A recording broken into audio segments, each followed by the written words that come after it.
Hello, guys. What's up? I feel like I'm getting to podcast with my besties, and this is also round 2. I feel like it's like kind of round 3 because Kayleigh, we did the live event. And David did the other live event too. Oh, yeah. This is guys, listening, you're in for such a treat because we're with just like the podcast OGs over here. This is just an extension of our friendship. I love it. Just an extension of sitting at the kitchen table and talking. I know. I love it. It's going to be amazing. And we're in New York. If you guys are listening, so of course I've done an intro, but I'm sitting with Kayleigh Christina and David Greenfeld. How are you guys? We're good. It's been a lot of travel lately, but so happy to be here. Yeah, we were just chatting about that, and we're going to go in on this because there's so many layers, and this is why I wanted to have you both on again. And we're in New York City, which is like amazing because I feel like this place is so special. And with what we'll go into on like the businesses and your companies, I feel like there's just been so much movement in New York, which is so amazing. And I think it makes it even more special that we can film our episode here, being in this energy. But both of you. So individually, you've been on the podcast, Kayleigh even like longer, like so long ago, the CLEARSTEM episode with Danielle. And there's been so much growth and abundance in every way, not only like professionally, but personally, and also being your friends, like your beautiful relationship that you guys have. And I think that there's so many things that I wanted to tap in on, and that's why I felt so called to have you both on together, because I think individually with the brands and then with the beautiful life that you've created. Thank you. We're excited. And I love listening to more relationship style podcasts that two people building, two people juggling wild lives, traveling, ideas, businesses, all the things. So, and it's like how we do one thing is how we do everything. I've been in this like my own journey with this. It's like, okay, like the business could be amazing and a 10 out of 10, but like if you are not fulfilling like the other buckets of life that are so important, like your relationships, yourself, then you're not going to be your happiest version, and you're going to feel like there's like an empty void in you if you're not like living life to like the biggest expression that we can. I agree. I think we've seen this huge shift in entrepreneurship, and I know David and I talk about it a lot, but we see a lot of founders who have either exited, still building, or just, you know, have had companies for 10, 20, 30 years. And it seems like their life is like their business is doing great, but it seems like their life is falling apart and their self is falling apart too. And we pay attention to that, and we talk about why we think that is. And I think it inspires us even more to make sure we are working on ourselves and paying attention and spending a lot of time in the relationship and in the business to make sure everything is healthy. It's a marathon. You know, you're building this business for 5, 10 plus years. You also need to be dating someone or with somebody that understands. And when both people are going like crazy, nonstop, a million miles a minute, you know, we're both going to our respective trade shows. We're building our companies. We've been able to find a nice flux, and, you know, we've been able to balance it, but I'd say there's a lot of challenges in the early days of trying to figure it out. So, and we're going to dive into it. And also, it's like on that note too, it's like I feel like I've caught myself in this where I'm like, oh, once you get to this point of the business, once you get to like this level, then you can entertain dating more. Then you can like go on that trip, and it's like, it's never like an if-then like never thing. It's never that. It's like in the moment now, like how can you make this journey so worthwhile because it's so ever abundant. But let's start with you guys individually, because you guys have been on the podcast multiple times, live events, everything. But for new listeners or people who are going to listen to this episode, who is Kayleigh Christina? Who is David? Give us a little bit of background into the abundant human that you are, the brands that you guys have, and just like the elevator highlight reel. You want me to start? Yeah, go for it. Perfect. So, hey guys, I'm David Greenfeld. I'm the founder and CEO of Dream Pops. We are reimagining cult classic desserts, specifically ice cream and candy. So we make dairy-free, snackable ice cream and candy. Our products are in about 11,000 stores in the U.S. and Canada. Been building for about 6.5 years and absolutely love it. But it's been a serious journey, been a lot of fun, and been lucky to have Kayleigh by my side to help with balance and really, getting through some of the challenging times. My name is Kayleigh Christina. I'm the co-founder and CGO of ClearSTEM Skincare. We are an anti-acne and anti-aging, while also being clean skincare line. We started it really because anti-acne products end up aging people's skin. They cause redness, irritation, high sensitivity, and actually end up causing more damage to the skin. And then there's the whole side of pharmaceutical for acne that can be really detrimental to hormones, gut health, and your digestive system. And then you have anti-aging products that we all want to be using, but many times are filled with a lot of pore clogging ingredients, as well as hormone disrupting ingredients that are also causing us to break out and causing more harm than good. So we set out to create a line that did both. It was anti-aging and anti-acne and clean all at the same time. We've been building for about 5.5 years. So similar? And we started around very similar times, and it's been a wild growth. I think this has been our most intense and exciting year that has ever happened. We had a very quiet growth for a long time. A lot of people think we started in the last 2 years, but we were very quiet while building. And it's been a really amazing past year. It's so crazy. It's like both of your brands are incredible and in such different industries, and especially since you've both been on that, like you just said it, there's been such a radical amount of growth. I feel like that on both sides, and I would love to go into it, and I'm gonna have their old episodes linked because like then you can kind of hear the journey and see just the changes, and we'll go into personal. But with the brands, what do you attribute the most recent growth towards? Like, I know we'll kind of dive into even like some of the things that ClearStem's doing, but like each day, like Dream Pops and ClearStem, what do you attribute like the growth since you've last been on the show? Because there's been so much growth in both of your companies. I'm trying to think. So I think from the last time we've been on the show, so long ago. Yeah, we've been really focused on back-end building. So we hired a COO. We first hired him fractionally for about 8 months, and then we just brought him on full time. We hired a head of e-commerce, and I think it's, you get to the point until you basically extinguish your own skill set, until you realize like someone else needs to be in this to take it even farther. I have to bring in someone who is way better at this than me. And we've been able to make a lot of those key hires. And it's just been these small little tweaks that have really made such a big difference on more of like the e-com operational side of things. And then we had a release of a supplement. I think it was releasing maybe around the time of our podcast. I can't remember if it was released or not. Yeah, but Body Skin. Yeah, but that quickly grew. I think after. Yeah, that quickly grew to our best-selling product by like 5x. Like 5x is out everything else. It went viral on TikTok. It has insane before and afters to it. Like it made such a huge difference in people's skin from the internal part. And I think that put us on the map even more and gave us more capital to make hires, more marketing dollars to make hires, and expanded our ambassador program. And so, that's really, really helped us grow in the last year and a half. Also, you're so education value based always, and I think that like ever since you guys were on, like you always lead with so much intention behind why you make your products, and I think like nothing beats just a good product at the end of the day. And both of you actually, organically, like the company, just when you have a good product, people need to tell everyone. Because it's like your product was formulated so well.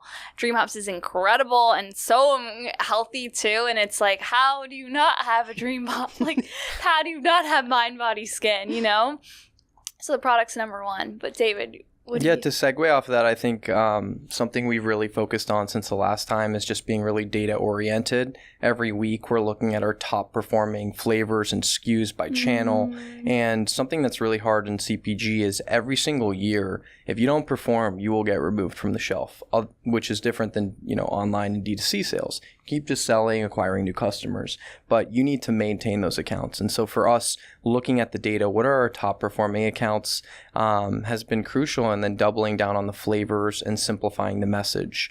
In the early days, we wanted to be everything: vegan, gluten-free, dairy-free, soy-free. What's really resonated is we make dairy-free snackable ice cream. And that's different. Not a lot of people, not everyone wants to consume an entire pint of ice cream.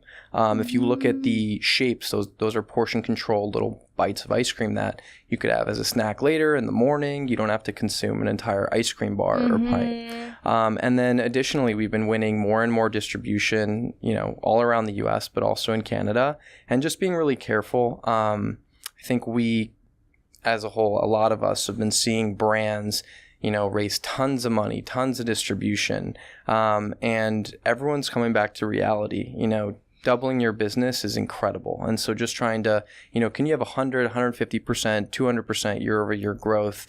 Can you grow organically? We're not spending money on performance marketing. You know, we have wrapped trucks, and we're trying to market to consumers in grocery stores where they have the intent to purchase. And so just being grounded in, does this actually acquire a real customer? Is that person going to be with us for a long period of time? And do they genuinely love the product, or are we trying to force, it's called pushing your product to the consumer versus having the product pull off of the shelf? And when you're pulling, it's very real in the data. You can see that that thing is turning and people really want it. Wow. It's like you have it down to a T on like exactly how you guys are really like growing the company. And I really respect that. And I think that so many people listening will find it super enlightening, because I do want to go into like some of the current things that you're doing with CLEARSTEM, which will kind of bring us into like personal life. But you guys have both like bootstrapped these businesses. Like, you didn't spend X amount in influencers. Naturally, it was organically growing through all the objectives of the product, the marketing. What do you think like your best piece of advice would be? And this could be anything from like a content strategy a founder can adopt, a personal brand, like even like the founder can implement in their company or their own brand, or anything that you would recommend someone has no money to put into marketing, or they don't even just have a lot of capital to put in to just any type of marketing spend. What would you recommend they do to get the brand out there? So my advice is going to be the complete opposite of David's, which I think is good for this because it's two very different products. You're talking about food and beverage versus beauty, skincare. And they're both so saturated too. Yeah. And so with our industry, skincare, beauty in general, it's a lot higher of margins, and it's not as capital intensive as food and beverage. It's actually not as expensive as you'd think when it comes to writing checks to labs to formulate products and to get bulk of the product, to get the packaging. It's not as intensive, and you have a lot better margins because you can charge more, so you have more marketing dollars to spend. So in the beginning years, we actually didn't spend any of those marketing dollars or any of the money that we made back. We just put it right back into the business to keep formulating, to keep our inventory stocked. Wow. And so it was just Danielle and I for the first 2.5 years. Danielle didn't take a paycheck. I took a very small one because I was transitioning out of my full-time job. But for the first 2.5 years, I still had a full-time job. Danielle was still working in the clinic full-time. And we just continue to reinvest everything. I was running social, email, filling bottles, labeling bottles, shipping bottles, you name it, going to every single event I could to try to get in people's hands. So what I would recommend is if you want to go the completely bootstrap route and not fundraise, there's a lot you can do, especially if you have a high margin product that you can just do yourself in the beginning, especially if you are an e-com business. Again, very different than trying to get on shelves. We were trying to get in front of consumers, so it was just a lot of building our email list, going to events, educating people, getting on social and just continually educating, going to estheticians that would be recommending our product, educating them, building an influencer program that's completely free to build. And we built it on the basis of influencers.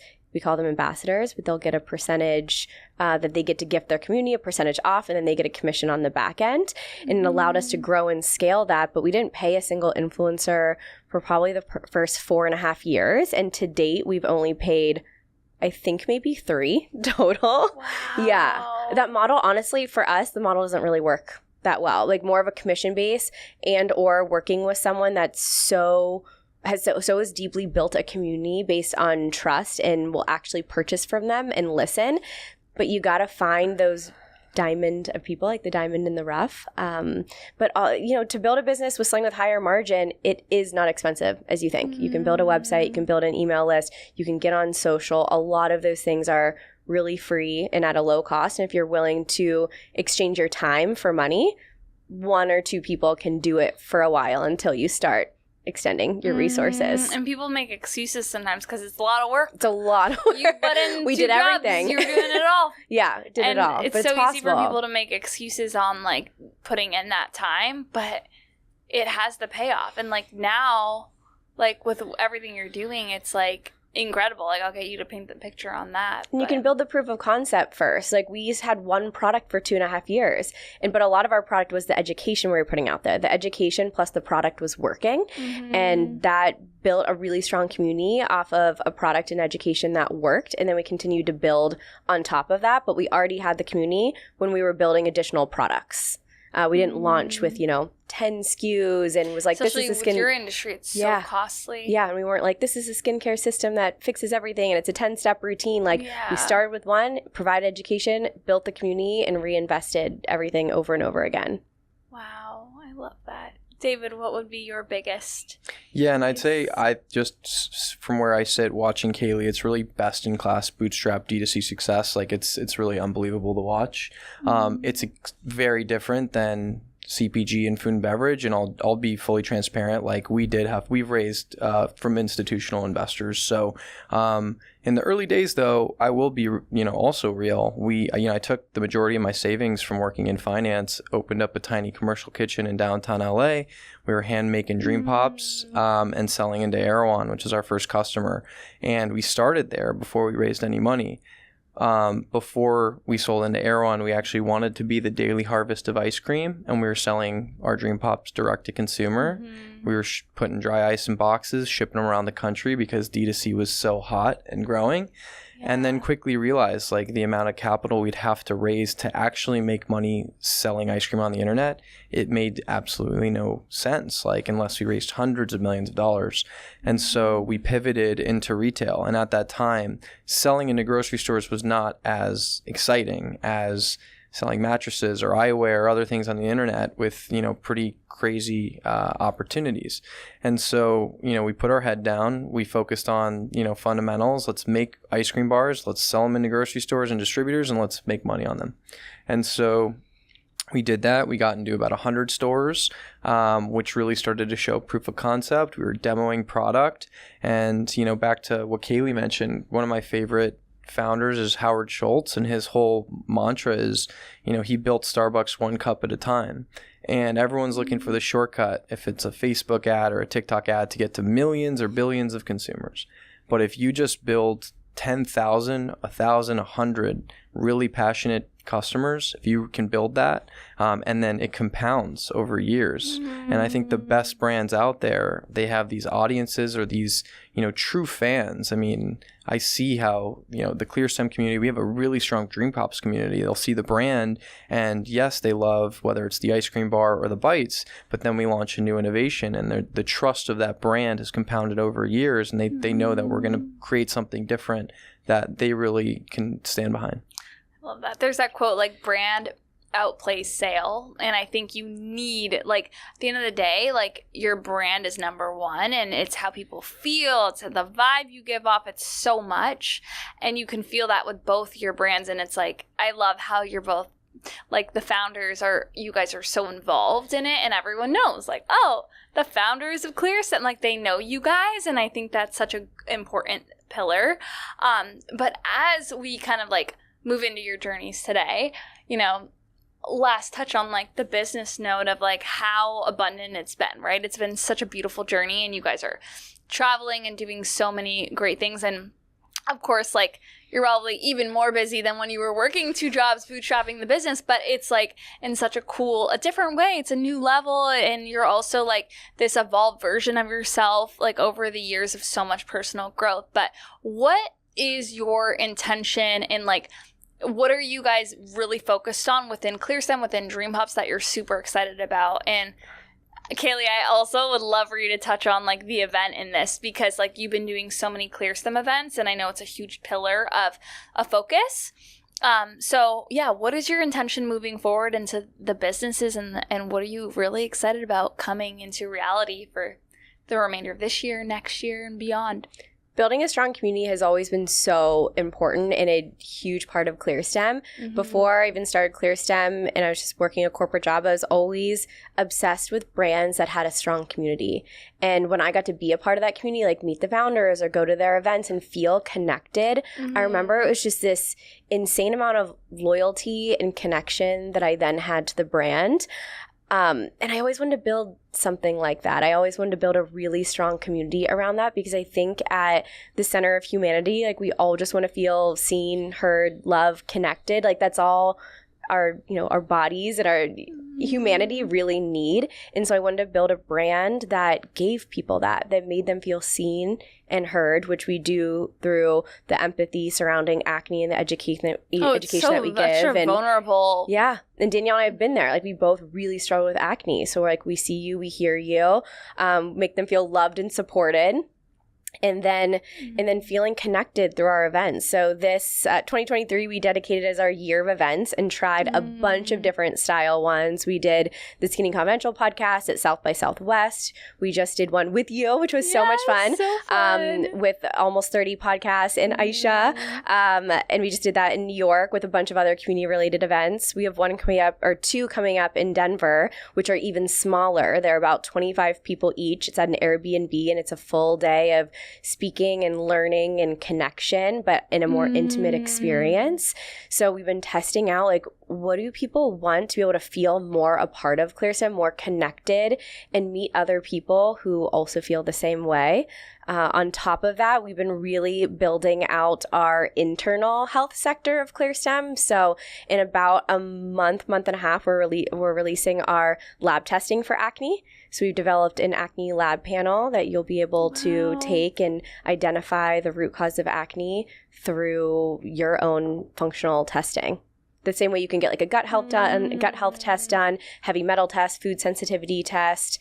It's within that, but it's very specific for acne. So you can identify your specific root causes, whether it's estrogen related, testosterone related. So much education. Yeah. And it's like, you can't fake that. Yeah. Like that. Eliminating the guess and check for people and the frustration. And I also just really love with your events, that's like a side note, is like, I'm in the PR space, so I work with brands all the time, and it's all influencer events. Like, okay, it's going to be the 20 girls in LA, or like the same ones who get invited. And you guys are so focused on, which I love, like your consumers, who everyone's an influencer also. Like everyone has influence, everyone has a brand, everyone has a network, whether that be like, it's the number on social that you see, like everyone has that value. And I love how you guys make that such a focus. It's like you have influencers there, but you just have like your community. Because I think brands like forget about that. And then also people listening who maybe like aspire to have a influencer PR event, like they do maybe like a 12-person event. It's like it doesn't have to be all these like influencers that you like would love to. It could be them and your real consumers who are going to purchase the product. Consumer events are way more fun. You feel the passion, the energy, the excitement. In New York, we felt that 2 weeks ago. It was incredible. Like you really feel it. Like the people, because they're investing in your brand. They're the ones that are purchasing and showing up. Fangirling too over you. They were honestly, we have the best community, and we want to give back to them because they're investing their own money, their own time in ClearStem, whether it's watching all of our education, purchasing our products. Like, why not gift them and make everyone feel really special and more a part of it? I love that. David, what's coming up for Dream Puffs that you're like, what is the intention with Dream Puffs, like as you guys move forward and continue to grow? And also the products, like if you can, I don't know if you can like drop anything here first on like anything in the pipeline, because you're like product innovation with Dream Puffs, it just keeps getting better. Like the crunch, insane. Thank you. I can't disclose some of the new frozen innovation that's coming, but next year we do have some really fun new frozen innovation that'll be coming.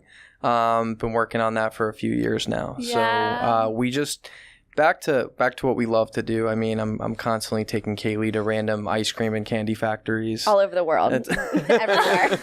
It's so much fun though. He's literally real life Willy Wonka. But at the heart of what we do, we really want to push what's possible in food and beverage and in candy and confection. A little bit disappointed by what some of these giant companies are doing and the ingredients in them. And it's like, why can't we delight our customers and also have truly like better for you ingredients? Feel like you're indulging, but like without sacrificing. So there's that. There's the innovation piece, which is coming next year. And we'll continue doubling down on the shelf-stable candy, which is getting more and more distribution. So it's nice to be able to be in candy and ice cream. And then, you know, separate to that is just there's nothing that really like impacts me more than when we walk. You're in a new city and you see product on shelf and like great placements. So just continuing our team's done an amazing job of, you know, basically going into stores, making sure you're eye level, making sure that customers are reordering. It takes a village and it takes time and patience and persistence. And so maintaining great new current accounts, getting new ones, launching new innovation. You know, we've been doing some event marketing as well with ClearSTEM and on our own. And so for us, like, there's 100,000 places where you can sell an ice cream product in the U.S. We want to be in every American house, you know, every home. So what's it going to take over the next few years to just keep building traction and, you know, telling our story? I love that. I've truly never met someone so creative and so inspiring. The ideas he comes up with constantly for new innovations. Even the concept of Dream Pops and then so like Crunch. He always has new ideas, and they're incredible. Our team gets a little mad because there's a lot of ideas. That's so great. No, it's fun. Where do you guys get inspiration from? Like, where does it come from? I mean, on our end, we'll go in every store. So like 7-Eleven, Dollar General, 99-cent store, CVS, TJ Maxx, Stop and Shop, Whole Foods. If it's a market or grocery Party store City, there. Dick's Sporting Goods. We go to every store that for our business that sells candy or ice cream, and we're just always looking. Trader Joe's, we'll spend so much time in a Trader Joe's or an Aldi, and it's amazing that she'll come with me. Sometimes I'm like, you really don't have to come. What do you do? Do you just like look at it? Like, I think we're both so obsessed with just product and packaging and innovation and things that are different. Because weirdly enough, like long before we dated, and I would travel a lot for my corporate job, I would love going in grocery stores and markets and just walking around, especially different, like unique ones or ones like that are local to areas where you'll actually find a lot of different foods and innovation. And so we love going on long walks and exploring cities and just stopping in every market, grocery store we possibly find, just roam around. We just look at what's going on. Travel anywhere, like looking in the U.S., going into random cities or airport kiosks, and it's just fun. It's like a constant treasure hunt, and you're trying to find new applications or new products. You know, I also will go into a Sephora or an Ulta and look at the packaging while she's, you know, looking at her different skincare competitors. Okay, random side question, just because we're on this topic. What brand, top of mind, that speaks to you, that has been on your radar, that like maybe you were in, it could have been another country, or it could have been at Erewhon, like that you saw recently that was like, David, look, or like Kayleigh, go.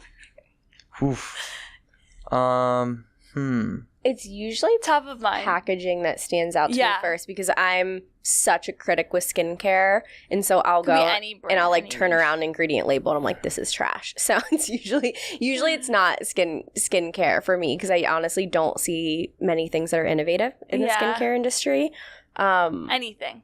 So I gravitate towards food and beverage. First brand that comes to mind. That's like blowing us away in terms of inspiration. That you just saw it at Trader's or something. You're like, babe, look at this. Okay, this is a random product. It's at Trader Joe's. I don't know if you've ever had Dunkaroos. Yeah, but they did a peanut butter and jelly Dunkaroo. Jelly as the dipping sauce with little peanut butter sticks. Wow. It's a very random product. What brand? But it was Trader Joe's branded. Wow. But I mean, if Trader Joe's probably has some of the best product innovation like in the world in food and beverage. So we spend quite a bit of time in there. So you like that one just for the product innovation. Let me think about brand and packaging, because I want to give a good answer. Yeah, I don't know if I have a good answer for this. There's elements that I love of a lot of different brands that I'll piece together. So for me, I love different ways of communicating a brand. So especially as we walk around New York City, I'm always stopping to take pictures of billboards, of wild posters, of the way brands are described in unique ways. I feel like that's the way my brain works, and that's what sticks out to me, because I'm constantly finding like innovative, like one sentence ways to either describe ClearStem or connect with a customer, like what catches people's attention. So that's what catches my attention when I'm roaming around a city, is how is someone marketing it? How are they describing it? How are they getting in touch with the consumer in such small amount of words? Nespresso had some good ones that I saw this morning randomly. I was like taking pictures. There's like a huge, I don't know if it's new or not, but here in Soho, it's like the biggest Nespresso store and cafe I've ever seen. And they had some really catchy slogans on the front that I was snapping pictures of. I love that. I love being in New York and like experiencing a brand. Like, for example, actually, my example is LA, the community goods. I'm like such a fan of it. Like the coffee is great, yes, but like it's the vibes. It's like, we've been there. I don't love the logo or anything like that. Like it's yellow. I just like the vibe, and when I go there, I'm just gonna be honest. Like I feel cooler. I feel good. Like I just feel the vibe. Here's a new one. We were just at Happier Grocery. It just opened in New York. Have you been there? No. It's cool. It's brand new. And there was a brand, I think it's called Koya or Koja. Mm-hmm. They had a sparkling coconut water with coconut nectar and vinegar. Me up. And I was pretty impressed. I haven't seen a sparkling coconut water. It sounds pretty good. And I have it like, we look at a lot of beverage sets, so seeing something innovative is fun. I love this. Can I just join in on this? Yes. Next All we do is roam. We get our coffee in the morning. We explore. We walk in random stores, go down random back alley stores, you name it. Okay, well, I need to ask you about this because you guys have been traveling a lot. And we just, like, before we were recording, like, you both went over, like, fly into LA tonight, you leave on Sunday, you're never home in September, like, running around. And I know you guys are doing travel together, which is beautiful, which we can tap into. But, like, how do you have this balance? And I know this question is loaded and it can go all the ways, which I'm so here for. But, like, how do you guys have this balance where, yeah, you're doing the work travel together too, which is awesome. But like when you don't, how is that dynamic with the relationship? And then also, how do you have balance when you're never home? Like one thing that I've learned through being their friends, like I've learned like how, like Kayleigh, for example, you'll create space when you're in a chaotic environment. Like I'm really bad on that. Like I'm in New York and I'm like, hey, coffees, let's go. Like, stack it up. I do not do a Remedy Place morning. I've not ever experienced, like, any calmness when I'm in New York. Then I go home and I'm like, I'll chill when I'm in LA. But also when you're traveling all the time and your life's moving a mile a minute with work, and if you were listening to this and you're single and you're trying to make time for dating, like, you kind of have to implement balance into your life because we're on these journeys that never slow down. So how do you do it? Google Calendar. Calendar invite.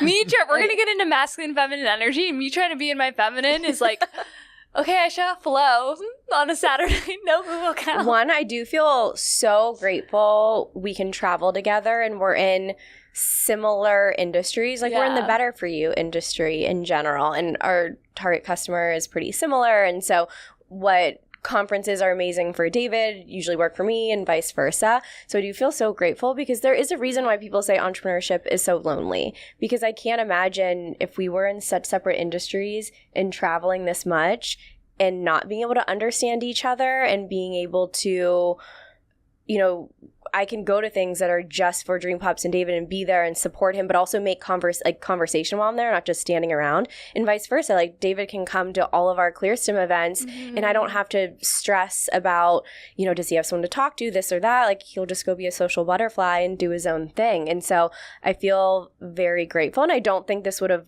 that's why it doesn't work for a lot of people or different relationships when you're in entrepreneurship. Because if someone doesn't get it, there is so much disconnect because we're both in our companies so much, but we get to share it together and have fun together. So something we do, especially to find calm in the chaos, we both love our coffee walks in the morning, and that's where we get our grounding connectivity time, because to be completely honest, like there's no deep quality conversations in the evening for us, like at all. We want to come back. We want to put on it. We eat dinner, put on a movie, and our brains are just fried for the day. So if we actually want connective time and quality time during the week, that's the morning for both of us. So is that a non-negotiable for your relationship?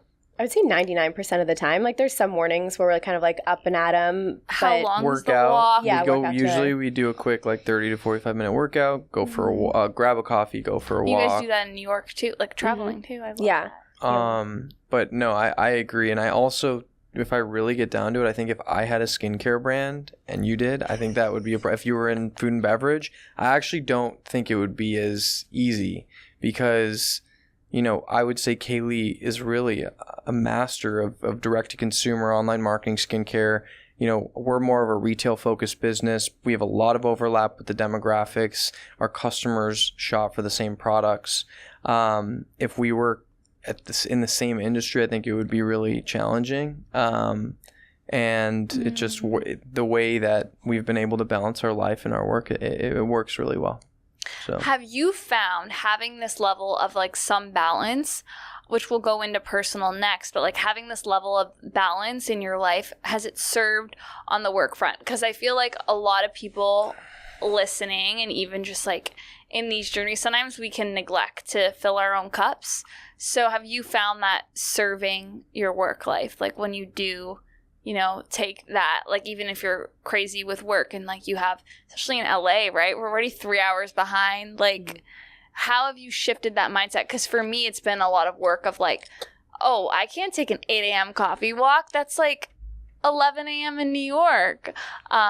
What is your whole mindset around that? yeah, I would say I've really transformed thanks to Kayleigh. Like She's so good at it. Oh my God, like being her friend, she I'm started like to look through at, osmosis. oh, David, what are you eating on a daily basis? This Yeah. is probably pretty bad. We should fix this. We should, She like makes all the meals too. But like you get so caught up in your routine that like I was just like, oh, Postmates, order something, eat something unhealthy, quick, convenience, because you're so obsessed with like saving time and being efficient. And then you start to think about how that compounds for your health or your weight or how you're feeling. And the second I started to, oh wait, she introduced me to taking magnesium at night before bed. That changed my sleeping habits. Being active consistently for 200 plus days in a row, you know, doing that, what that does to your mental health and your balance. And then, you know, diet, like being really careful about what you're eating. You know, it's obvious, but when you really like break down what you're eating, it's made I'm probably the healthiest I've been in years. So wow, I love that. And balance queen. Yeah. I don't know how she does it. She can also cook extremely well. So she can do everything. How do you not get overwhelmed?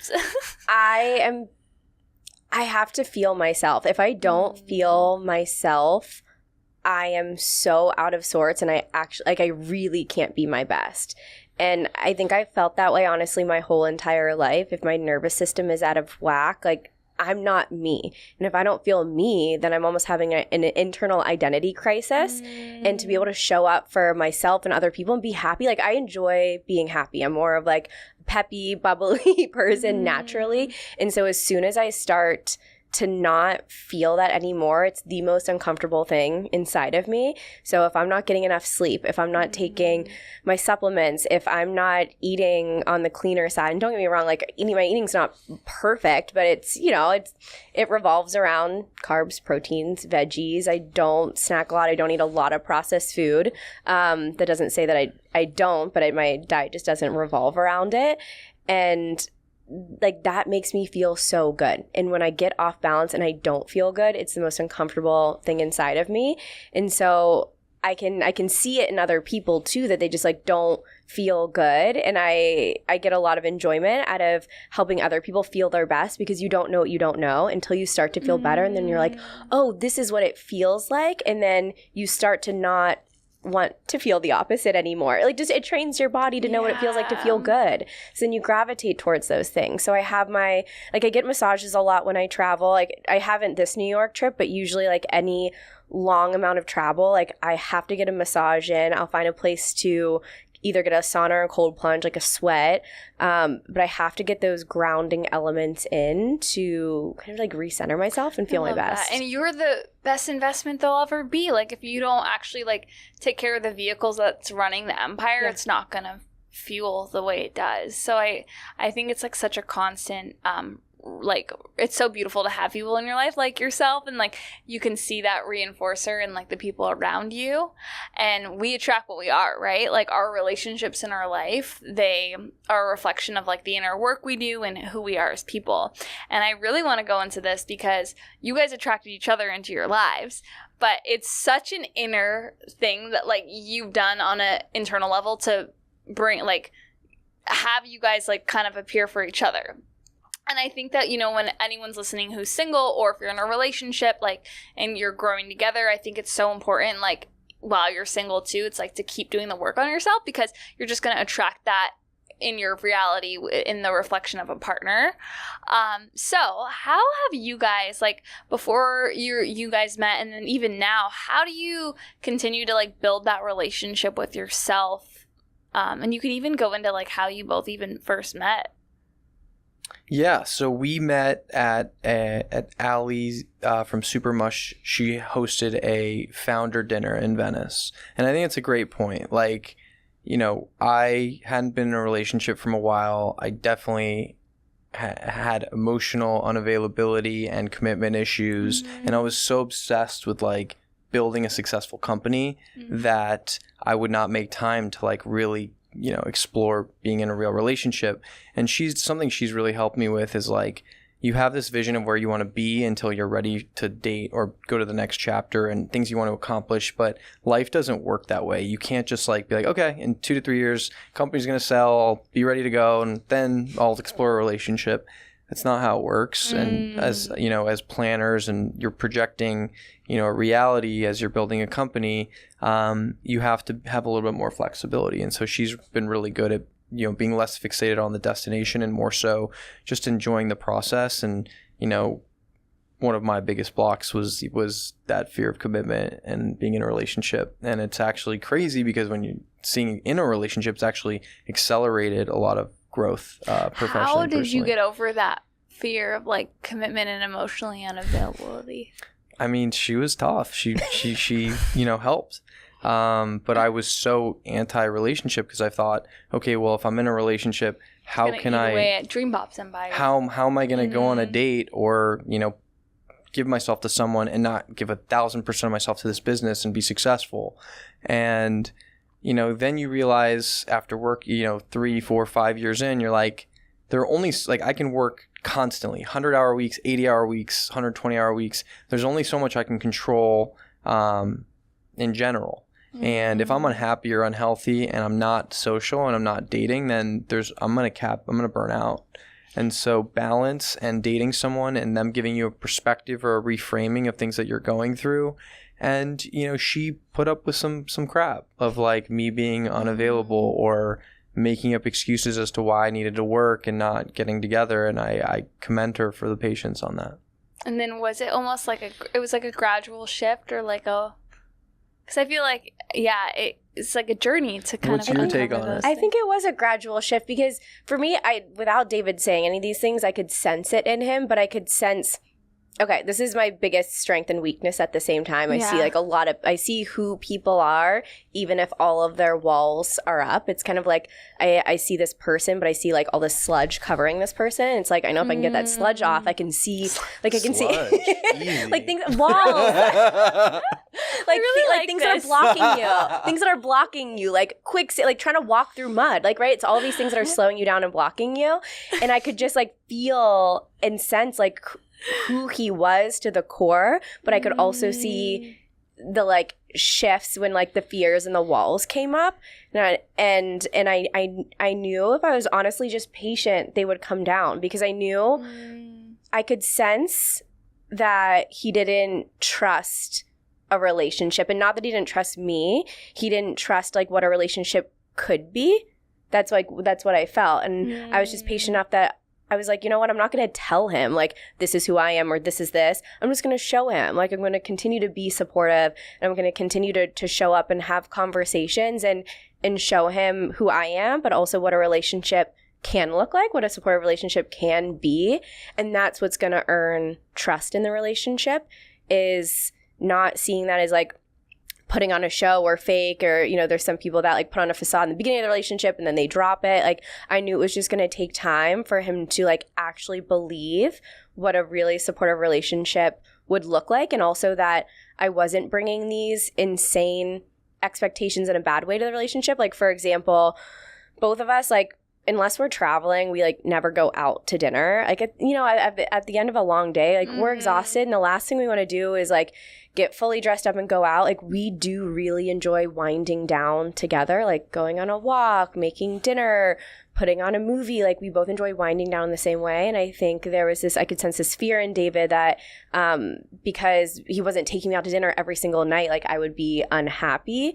And I wanted to show him like, hey, a relationship and dating doesn't have to mean going out to dinner all the time. It's just finding mutual ways to spend quality time together that you both enjoy and get fulfillment out of. And so I think that just took time. How did, because you were obviously very patient, and like some people listening might be like, oh, he's not ready, I'm moving on, I have all the options, I'm in New York 1 week, I'm on Denver, I don't want to wait, like what? And I think also truly it's a level of internal, like you have such a strong relationship with self, whether it's like your intuitive nature to like read people, read into yourself, the work you've done on yourself, the past relationships, but like what was in you that Why'd you stick around? There were some people that were like, Kayleigh, like, what are you doing? And not in a bad way, because they didn't know David. You know what I mean? Totally. It was more like trying to see from an outside. But it's what you choose in a relationship. Like, truly, like, I love that we build together. Could I have gone out, like, could I completely just have, like, ended it and gone off and, like, given up? Given up. But I didn't want to, because I felt so much strength in the relationship, and I love, we're going to go through different phases, but I love the building phase that we're both in right now, and I don't want to skip this together. Where do you think that perspective comes from? Where did it stem from? Of like wanting, because I talked about this actually on a solo of like, I love to lean into what's uncomfortable, I love growth, but like not everyone's like that. Like, where did that mindset come from? I like a partnership. You know, I grew up in a divorced family, and I think I always craved a very supportive, loving, let's do this together mentality. So I think I saw that in certain people. I didn't see that in others. And I just developed, like, that's what I think everyone wants different things out of a relationship, and that's okay. I like a very partnership, supportive, we're in this together. We celebrate the wins together, and we're there for each other during the losses. I love that. That's beautiful. I want to touch on this topic of masculine and feminine energy, because I know it's a very popular topic, especially right now, and it's just energy. It's not like referring to like genders. It's just like an energy that people have both, right? Masculine, feminine. And I feel like in LA, in New York, in big cities especially, or entrepreneurs, women is like who are those roles, they end up having a lot of masculine energy as like a default because of like the roles they have. But I would love to hear, because I'm not the expert at all in this, I would love to truly hear like how the balance is in your relationship. Like, because I've seen it even with like friends in our world in LA who like have dealt with this with their own relationship, and they share. But how have you, I guess I would love to hear both, but like even starting with you, Kayleigh, how do you like surrender into the feminine from being in your masculine for the work that you do? And then on my note on David, and you guys can take it wherever you want, but on my note on David is like, do you feel like when a woman is in their masculine, like, because that's what I'm hearing, it's like men are naturally, like, through science, like, more attracted when a woman is in their feminine. And like, it's so true, because like the more I lean into that, I'm like, oh wow, I feel like such a shift. I want to hear this from David first. Okay. Just because I can in this topic.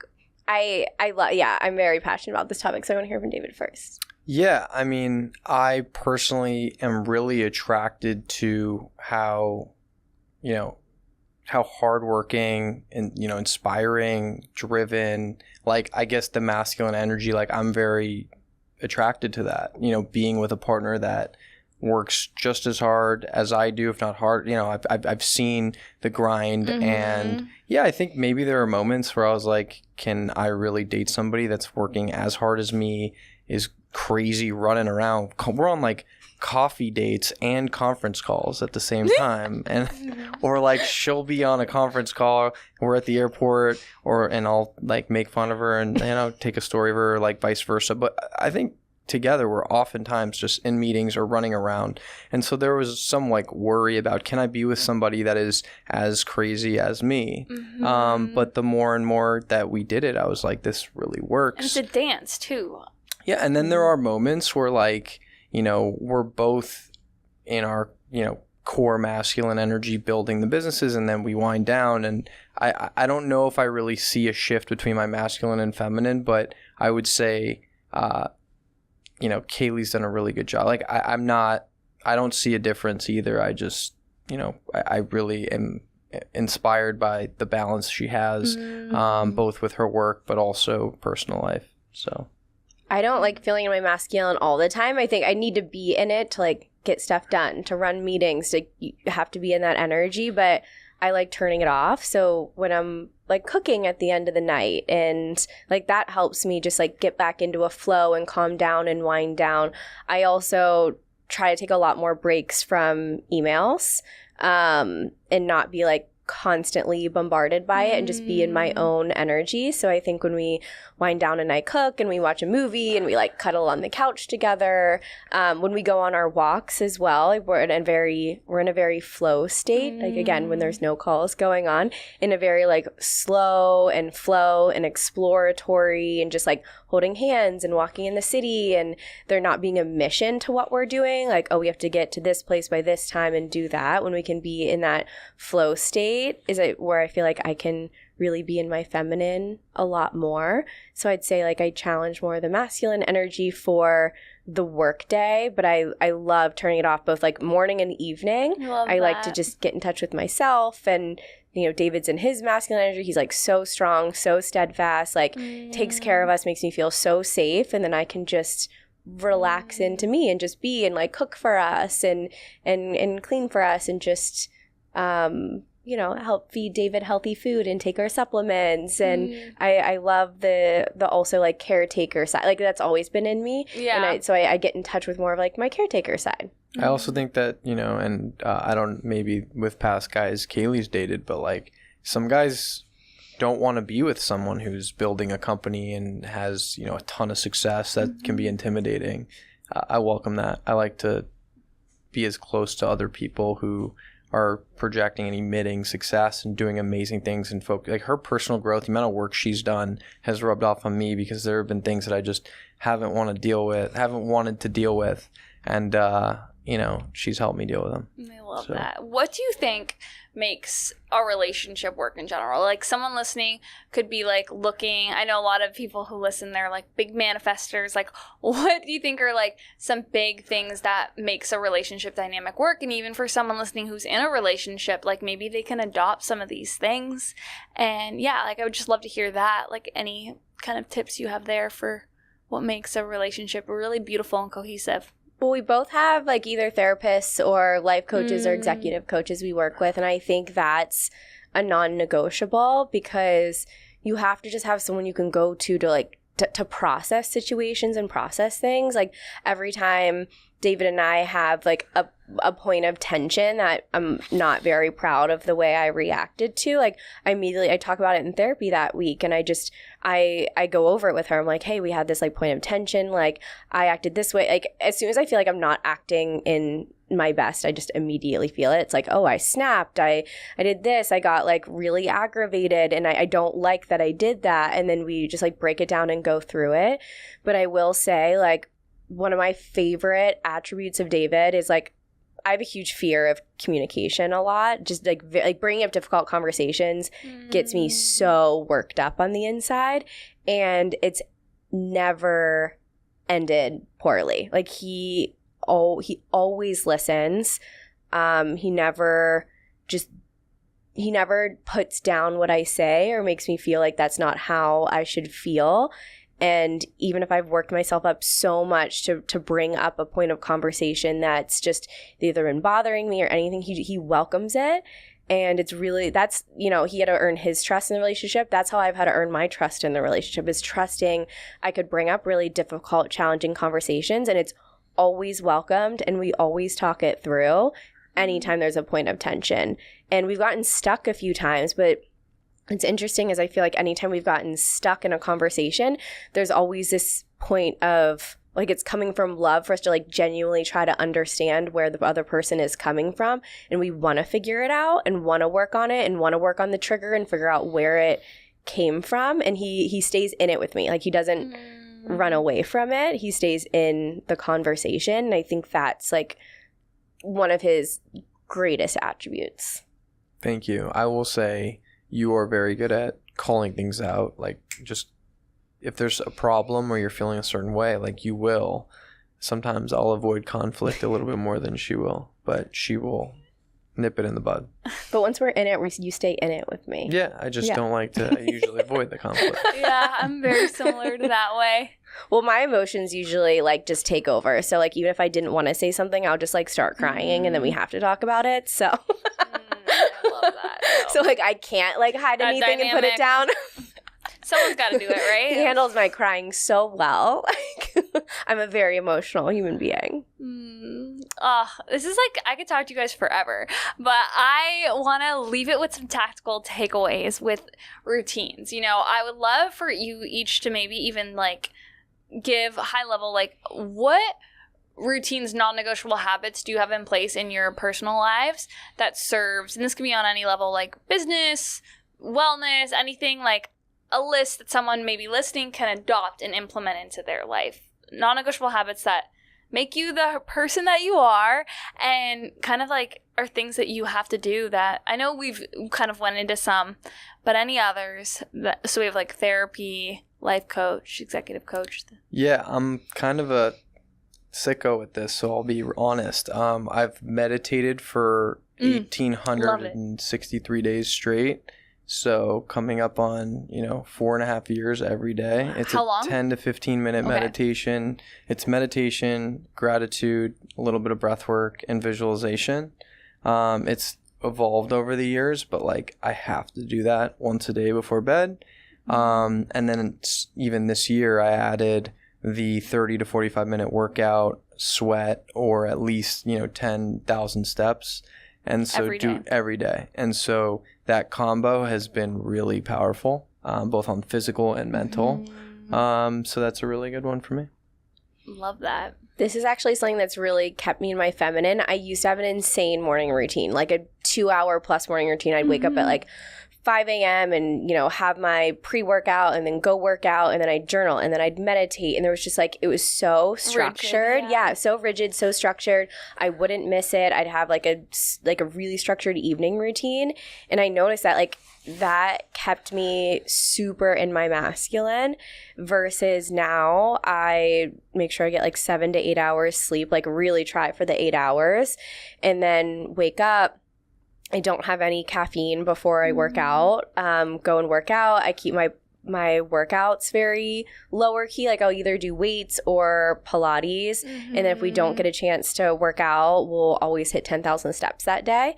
But we're at home. We work out every single day. Just traveling is a little bit different. 'Cause, New York, we have a dinner. It takes us to 11 o'clock at night. I need to try to get my 8 hours. So we'll skip it and do like a coffee walk in the morning instead. But then I have my coffee after my workout. And then I usually just flow right into work after that. But I realized having a little more of a flowy morning than a rigid morning. It was the calm before the chaos because like once the day hits, it's so back to back. It's really intense. Yeah, you can't really like dip back into your feminine in the middle of a work day. Like once it starts.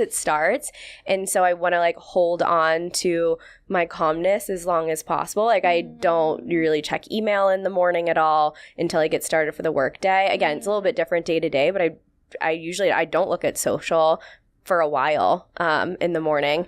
And then the workday gets started. It's pretty intense. And then we end it with a dinner or cooking and get out of it. But again, having more of that flowy state is so important to me, and just staying like really grounded and connected because the workday is so intense. Like I need to have that.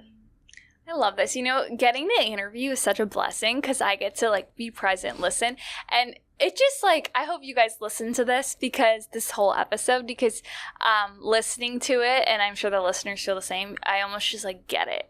Like the contrast between you guys is like a beautiful reflection of like why it works.